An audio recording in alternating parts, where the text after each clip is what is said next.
السلام عليكم ورحمة الله وبركاته، والصلاة والسلام على رسول الله. حبيبنا شفيعنا هدينا إلى كل خير في مصلحة الأمة جميعا. ازيكم حبايبي، عاملين ايه؟ يا رب تكونوا بخير. أهلا بكم متابعين قناتكم قناة كل ما يخص ست البيت. فيديو جديد النهاردة من عند الطيور بتاعتنا. جايين النهاردة نتكلم عن أعشاب كده. هي أعشاب شتوية بتزود إنتاج البيض. أعشاب جميلة جدا. الأعشاب دي بمنتهى البساطة عندها قدرة كبيرة جدا ان هي تشغل انتاج البيض. بتزود انتاج البيض بطريقة ممكن تزود انتاج البيض للضعف. لو بيبيضوا 5 يبيضوا 10، لو بيبيضوا 10 يبيضوا 20. حاجة بسيطة جدا في الاعشاب دي. يعني كل الاعشاب مفيدة طبعا، والاعشاب اللي احنا جايين نتكلم عنها النهاردة لها فوائد تانية، مش بس بتزود انتاج البيض، لكن ليها فايدة مهمة جدا. أعشاب مناسبة جدا لفصل الشتاء.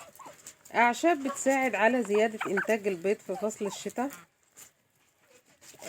هنتكلم بقى في الموضوع بتاعنا النهاردة ونتكلم عن الأعشاب دي كلها. لازم نبقى عارفين إن كل عشبة من الأعشاب دي يعني ليها فوائد مختلفة، لكن احنا النهاردة هنتكلم عن موضوع تأثيرها في إنتاج البيض تحديدا. ده اللي يهمنا، هو زيادة إنتاج البيض. اول عشبة هنتكلم عنها وعشبة جميلة جدا اللي بتزود انتاج البيض يا جماعة، هي عشبة القرفة. القرفة لها تأثير كده بيدفي يعني. لما بتخش جسم الفراخ بتاعتنا، لما بتخش جسم الطيور بتاعتنا، القرفة بتعمل ايه؟ بترفع درجة الحرارة بتاعته. ولما بترفع درجة الحرارة بتاعت الطيور بتاعتنا، ده هيؤدي لايه او هنستفاد من كده ايه؟ هنستفاد من كده ان هي بتعمل زيادة في انتاج البيض بشكل مباشر وبشكل غير مباشر. لان مشكلة الشتاء هي البرد.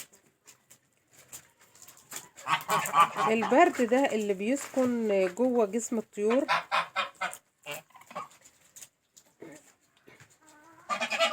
مش برد كده بيسكن في جسم الطيور، ده بتبقى مشكلة جدا.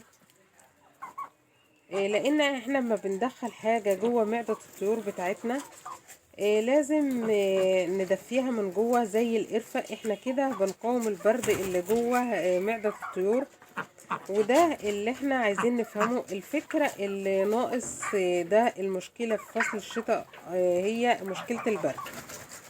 تقديم القرفة للطيور بيكون سهل جدا. ازاي؟ هنعمل خلطة في الاخر مكونة من 4 اعشاب. القرفة نفسها يعني الكمية بتاعتها هتكون من 3 ل5 جرام على كيلو العلف اللي احنا بنحط للطيور بتاعتنا. هي شوية كده بتغير طعم الاكل، فده اللي بيخلينا نفضل ان احنا نقدم القرفة على حاجات تانية غير العلف. يعني مثلا لو بتحطي بواقي اكل، عندك شوية رز باقيين، شوية مكرونة، بواقي عيش، الكلام ده كله بيبقى افضل بكتير عشان ممكن تغير طعم العلف. يعني الافضل ان احنا نحط القرفة للطيور بتاعتنا من 3 ل5 جرام على بواقي الاكل. بلاش نحطها على العلف عشان زي ما قلنا هي بتغير طعم العلف. العلف حاجة مهمة جدا بالنسبة للطيور بتاعتنا. العشبة اللي بعد كده برضو عشبة مهمة جدا وما ينفعش ابدا ان احنا ننساها. العشبة اللي معانا بعد كده هي الفلفل الاسود. الفلفل الاسود بمنتهى البساطة كده هو عشبة ما بتخش جسم الطيور بتاعتنا، بيكون لها تأثيرات مختلفة. يعني مليانة مضادات أكسدة، ده بتساعد على الهضم. وبرضو من أهم فوائدها إن هي بتدفي وبترفع درجة الحرارة من غير ما تعمل مشاكل. لكن احنا لو كترنا منها هتعمل مشاكل كتير جدا. المفروض اي عشبة من الاعشاب دي ما نكترش منها. احنا المفروض احنا نقدم الاعشاب دي بكميات، مش بنحط كده وخلاص، او نحط كميات كبيرة بيتقلب الموضوع تأثيره مش ايجابي، لا يبقى تأثيره سلبي. لا، ان احنا نحط كميات موزونة كده على القد كده. فلو كترنا من اي عشبة من الاعشاب دي هتضر الفراخ بتاعتنا. فالفلفل الاسود برضو بيزود انتاج البيض. بيرفع المناعة، بيساهم في الهضم، بيعمل حاجات كتيرة جدا.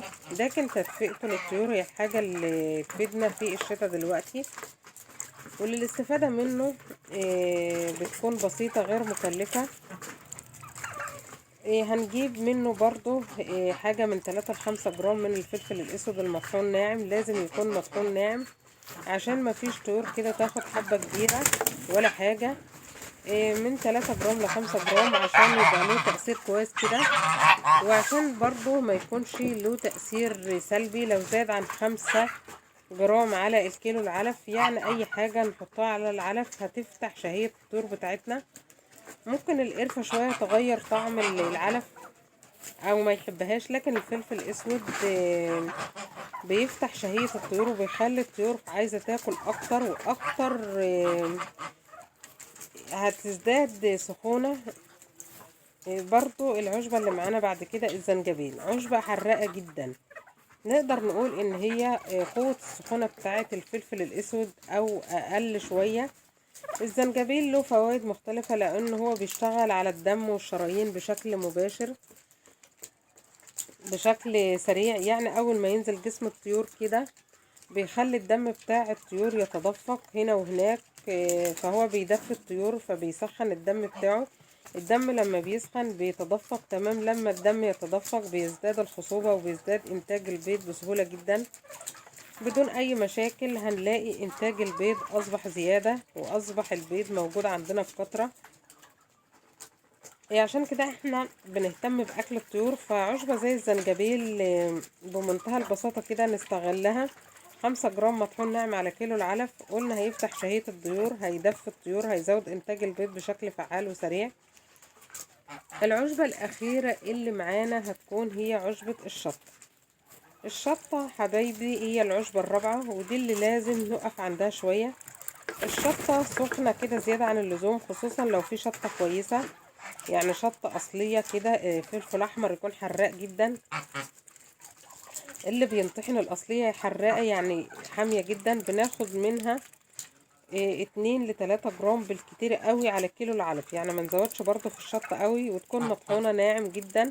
بتدفي الطيور، بتسخن جسم الطيور، بتعالج مشاكل الخصوبة، بتعلي نسبة البيض المخصب، بتفتح الشهية، بتزود الانتاج. بس الشطة لها خطورة كبيرة جدا، وهي ان احنا لو كترنا منها بيكون تأثيرها وحش على جسم الطيور اكتر من الفلفل الاسود واكتر من الزنجبيل واكتر من القرفة، اكتر منهم كلهم. ان احنا بناخد الخلطة دي بتاعة المكونات دي كلها: 3 جرام قرفة، 3 جرام فلفل اسود، 3 جرام شطة، 5 جرام زنجبيل.